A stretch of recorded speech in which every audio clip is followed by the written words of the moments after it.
deadlines and deadlines, because it makes whoever is setting the deadlines look stupid if they don't know as if they don't know what they are doing.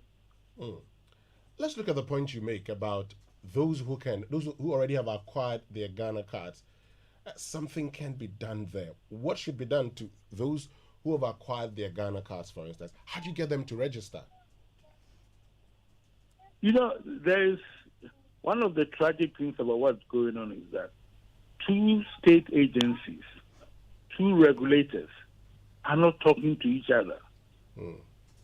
We have a situation where the bankers, who are a private group, have talked to the NIA and come to an amicable arrangement. We have a situation where SNIT and others, which are quasi-state institutions, have come to amicable arrangements with NIA, and they are being able to get on with their work, even though there are certain deadlines which I believe are also illogical and illegal. Here we have two state regulators which are not talking to each other. If the NCA, for example, was in sync with the NIA, there could be an arrangement where the NIA could furnish the NCA with the periodic updates of those who have registered for Ghana card and then been issued, not just registered, been issued with their Ghana card. And then the NCA, having obtained that list, can actually say to those who have been on the update, you've got 6 weeks to make sure that you now register with the NCA for your new SIM card or register, whatever it's called. That's the way you can resolve this matter. But because the NCA is simply not talking to the NIA and has contracted third parties to do things, for example, we have if we are trying to resolve a security situation, we have the NIA saying, I cannot vouch for the data that is being, the biometrics that is being generated by somebody else. Now, this is a turf war, and this is really the real meaning of when two elephants fight. We, the grass, are suffering. So let's deal with the problem that has to be dealt with, accepting that the logic of the situation we are faced with is that an organization which is not bound by deadlines cannot be forced to produce data or to be forced to having its product subjected to deadlines by other people, by secondary users. Mm. Let me get to Maximus at this point, because you've introduced a very important point. Now, Maximus, you said, the 30th September is okay, but Dr. Rekubrobe introduces a point. He says, look, the NIA doesn't have a deadline to the issuance of the Ghana card. So why should the usage of the Ghana card for the SIM card re-registration have a deadline? He's also talked about why can't the NCA and NIA talk? Okay, SNIT has done it, the banks have done it. Why can't they do it? Now, technologically, is it possible, and how can it be done? Yeah, Winston, I think the whole thing boils down to policy, right? If we believe that we needed a centralized data management system for the whole country, if we are doing the Ghana card, we will know all the list of the organizations and government institutions that need various levels of access to the database that NIA was going to create by way of the Ghana card, so that SNIT will talk to the same system, driver's license, passport, banks, and any other organizations that need to identify people or authenticate people's data. When that is done from the beginning, anybody who walks to NIA to register automatically will have their number authenticated and registered. So you have your SIM card registered at the NIA because it's part of the engineering in their system. Now you have built a huge silo, and then now you want to build another pipe to talk to the same data set in that silo, and then you are putting deadlines to it. It's not going to work. And trust me, the data they are even collecting will be told that there are errors in it that needs to be corrected. It's going to happen. How? I mean, So how do you come by that? Thought that will be told that there are errors. What information do you have? no, because you are picking an isolated data set, and then there's a primary one already. So if somebody is registering and they are using their Ghana card, they are entering their data, and I'm not there. From what I know, the syncing even with the systems are even not real time. So now, if you collect my my bio data, and then there's an app that I heard that you'll be charged 5 cedi, which doesn't make sense. You how do you pick people's fingerprints and the rest using the app and to do that, right? So for me, if you have the folder at NIA, and then Maximus has a phone number, then I authenticate my phone number at the NIA. Now they should be thinking of even having SIM registration booths at the various NIA centers. So when I get my card or even my number, I can register my SIM card. It's that simple, because you engineer the system to talk to each other. Okay, but We haven't done the card registration of everybody, but we want to do SIM card registration of everybody. It will not work. But Maximus, so when I went for my Ghana card registration, Yes, my mobile phone number was taken. exactly. It's captured. Yes. So why do I have to go through that process all over again?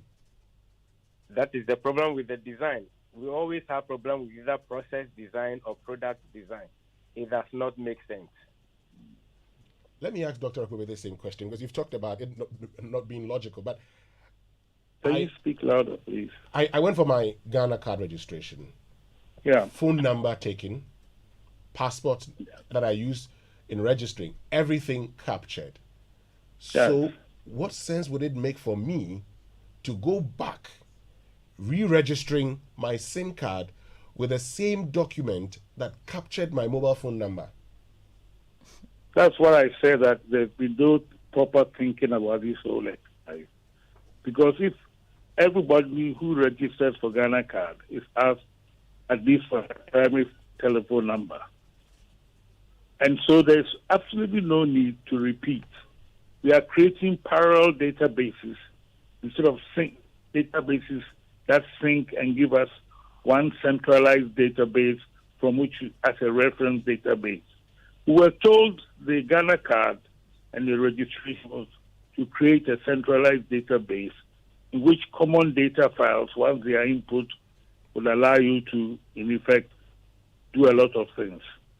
What we have is somebody deciding that I have my own kingdom and I'll do the things the way I want.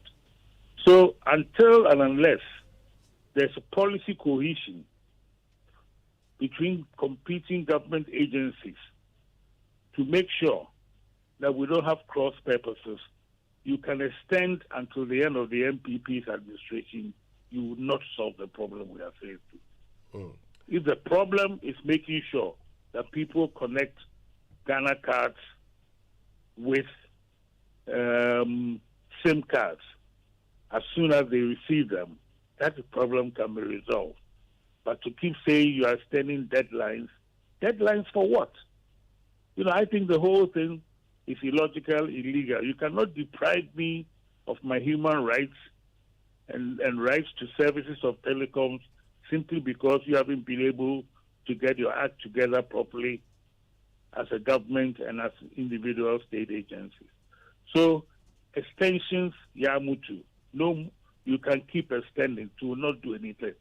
And I think it's about time that people in Ghana, especially the lawyers and others, use this time to resolve the whole business so that we don't get into this ridiculous situation of extension and extension and extension.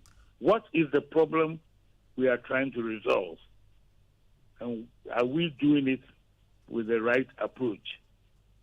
That, I think, is a question we haven't asked ourselves sufficiently to get into this extension cycle. Dr. Charles Rekobebe, I guess in trying to resolve the current issue, there's also the introduction of the self-re-registration where you have to pay 5 cedis. I wonder what you make of this. I think it's extortion. Are we trying to solve a security problem or trying to make money off Ghanaians. You know, Ghanaians pay taxes to run these state agencies. Not only that, the NCA charges us stock tax and other related charges, service providers, etc., etc. If we can have the Ghana Pay app for free, and we are being encouraged to have it for free, and it's an app that is going to seriously affect the business of telecom providers for us, why should we be asked to pay 5 cedis when somebody is asking us to do something for national security? I mean, that's a complete fraud, in my view.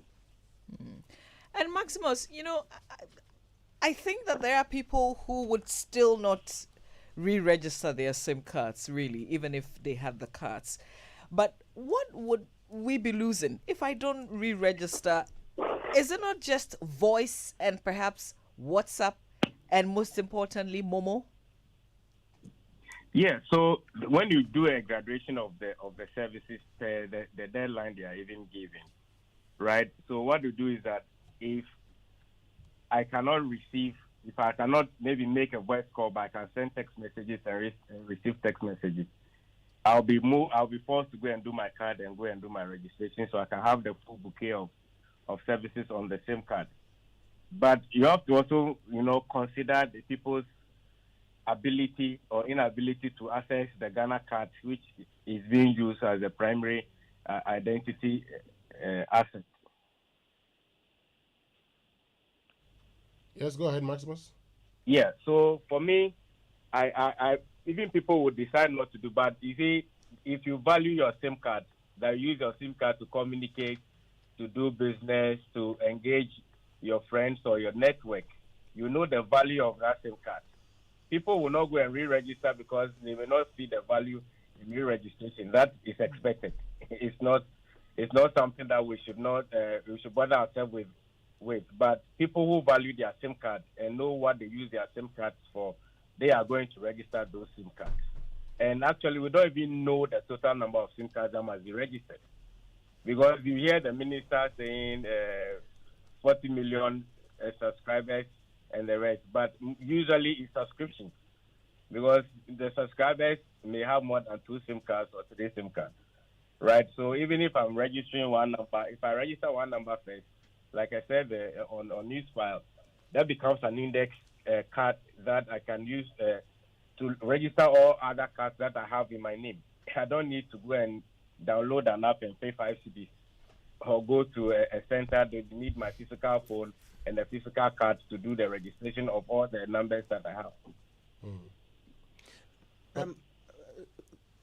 Yes, but let me get you, Dr. Rekubrobe. You've talked about this being a turf war. Clearly, at some point, it must end. How do we ensure it ends? Whose responsibility is it to have this turf war ended?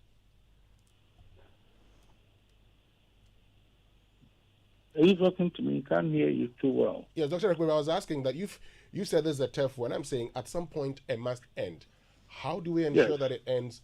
Whose responsibility is it to ensure that it ends?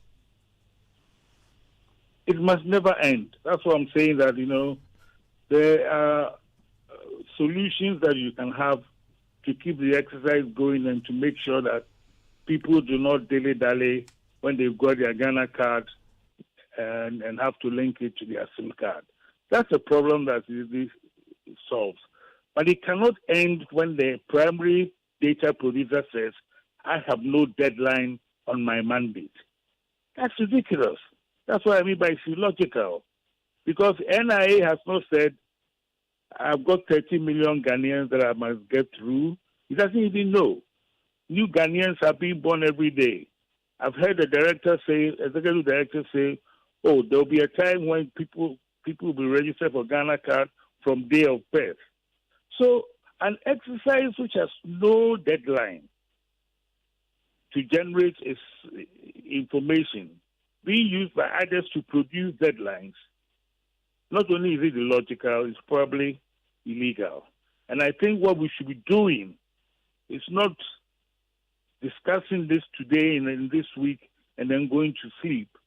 we should be getting the validity and legality of this whole fiat properly challenged and explained and the right thing done, so that Ghanaians don't have the ridiculous spectacle of going and queuing at service stations because those who make the policy don't queue.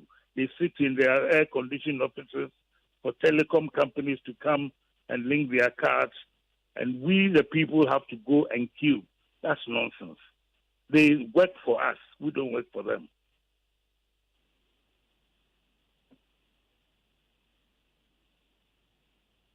Are you there? Hello? Yes, hi. Maximus, can you hear me?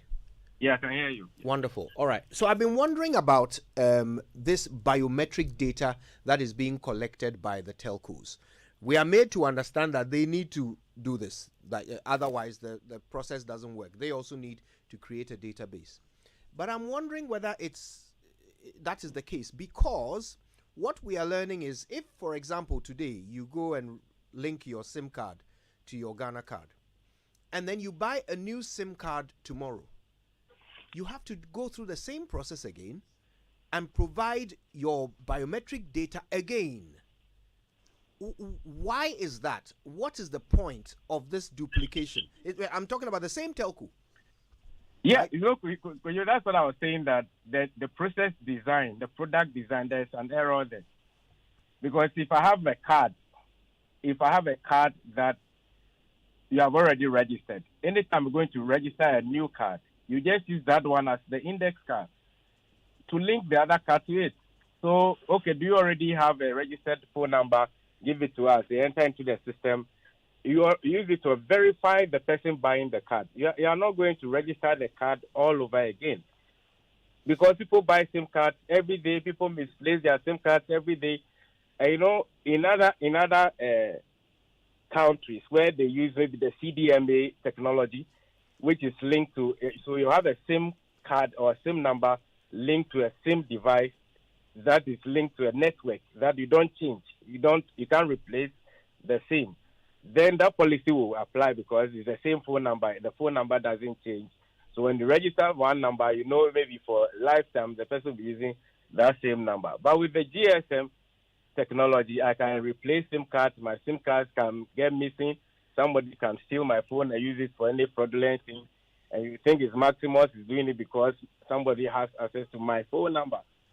So let's make the registration very simple. If you're going to buy any card again, just use either the Ghana card number or my existing phone number to authenticate my identity. You don't need to collect my bio data all over again. It doesn't make sense. But what is that going to do to the integrity of the data being collected through these telcos for the for this process? What will it do to the quality of it? Will we find ourselves being called upon to re-register at some point in the future because they found so many duplicate records after making people present their biometric data several times to each telco? Because that's what is happening, because what we are doing is SIM re-registration. It's not SIM registration you are doing. So it obviously will happen. But if you don't have a centralized, secured system that all the other government institutions that want to identify Ghanaians to talk to that centralized system, it's not going to happen. You will not have a clean data. We will always have errors. We will always have challenges, because if you take my passport pictures expire because my face, the features may change. Either by way of an accident, I've developed beard, or I've removed my beard, or my cheeks have become chubbier than first. All those things change. By the fingerprint is what doesn't change as you age, right? So why don't we just use that one, or use the existing phone number that has already been registered in my name? Right. Dr. Rekubrobe, I wonder what you make of the minister's posture. There are several messages on social media from people who take exception to the posture that she took in communicating the extension. I will describe it in one word: patapa. But you see, the issue is this: let's not try to reinvent the wheel. Look, there are agencies, both public and private, which have been able to get their customers linked to what exercise is going on with using the Ghana card without having the indignity of having to go and queue and have duplicate biodata. If they're able to do that, why isn't the NCA able to do that? What is preventing the NCA doing what the bankers did, what SNIT did, and what other agencies are trying to do? You see, we shouldn't keep thinking that this is a fundamental problem. This is a problem of somebody simply being patapa and wanting to do their own thing in the guise of security, when in fact it is just about trying to make more money. The announcement to charge 5 cedis for me portends what this whole exercise is about. And it should be stopped, and it shouldn't be a decision of one person. The government should sit down, think through all this whole thing. And we haven't even discussed the fact that its legality we're not sure of, because there are already laws in this country which define the forms of ID that we can use to register SIM cards. Have those laws been amended in any way? If they haven't, why are we being subjected to such a forceful display of ignorance? Well, I want to thank you both for your time, Dr. Charles Rekun-Broby and Maximus Ametogo. Maximus, of course, is an analyst, a technology analyst, and we've also heard from Dr. Charles Rekun-Broby, who is the chief policy analyst at GIPO. Right, so let me tell you about Milo, because Milo is asking a very simple question. Are you ready to wake up the champion in your child today? Don't just wake up your child. Help wake up the champion in them with energy from Milo with Active Go and other foods. Your child needs all the help he or she can get as they go through their daily activities. And Milo with Active Go contains the natural goodness of malt, milk, and cocoa, and is a source of vitamins B2, B3, B6, B12, C, and D, and iron, calcium, and phosphate. Energize your child with a nourishing cup of Milo every day. Milo, energy to go further. And getting cash on the go from an ABSA ATM is now so easy, even when you do not have your contactless ABSA debit card with you. For the first time in Ghana, you can withdraw money from any ABSA ATM with the ABSA mobile banking app using a QR code. It is easy, safe, and convenient. Simply open your ABSA mobile app, select ATM QR cash to scan the QR code on the ATM screen, follow the prompts, and get your cash out easy. That's another digital innovation that gets things done. That's Africanacity. That's ABSA. Download the ABSA mobile banking app now to get started, or visit the nearest ABSA branch to sign up. Now, here are 100 more reasons to buy your airtime with MTN Momo. Momo is giving you back 100% bonus whenever you buy airtime from your wallet. That's 2 times the airtime you need. You can schedule your airtime purchase of any amount, daily, weekly, or monthly, by dialing *170# option 3 and following the process, or simply dialing *170*311# for a superb airtime purchase experience. So whether you're scheduling tomorrow's airtime today or buying airtime when you need it on *170# or *170*311#, you get 100% bonus airtime, so you can make twice as many calls and catch up with the gist only on MTN Momo. And Sethi Realty is still offering big discounts on their homes this month. Instead of 500,000 Ghana cedis, you can now own a home for as little as 360,000 Ghana cedis. You heard right, it's 360,000 cedis, and you are a landlord. So if you're looking for an investment opportunity or a home with all the amenities to make your stay comfortable and rewarding, call Sethi Realty, like right now. And here are the numbers to call: 055 143 5555 or 055 143 8888. Sethi Realty is located right in Tema Community 26. They are behind the Palace Shopping Mall. Please note that prices are subject to change without prior notice, so hurry to avoid disappointment. And remember, terms and conditions apply. Sethi Realty, the future of living. All right, well, there's more to come on the Super Morning Show. What is happening with the General Legal Counsel again as students get ready to write the entrance exam for the professional course? We're learning that in spite of a court ruling preventing them from doing so, the General Legal Counsel is asking students to sign an undertaking giving up their right to appeal the results of the exam. Then, when we return. From the press to the people, you're always hustling. You win some, you lose some, you never give up. Persistence, it's what you need to succeed. You want to grow and build your legacy, but even hard workers need a hand. Empower yourself in 5 days with Google Hustle Academy, a free online business bootcamp giving you the skills to increase revenue and investments. Apply today. Grow with Google. Visit g.co/Hustle Academy.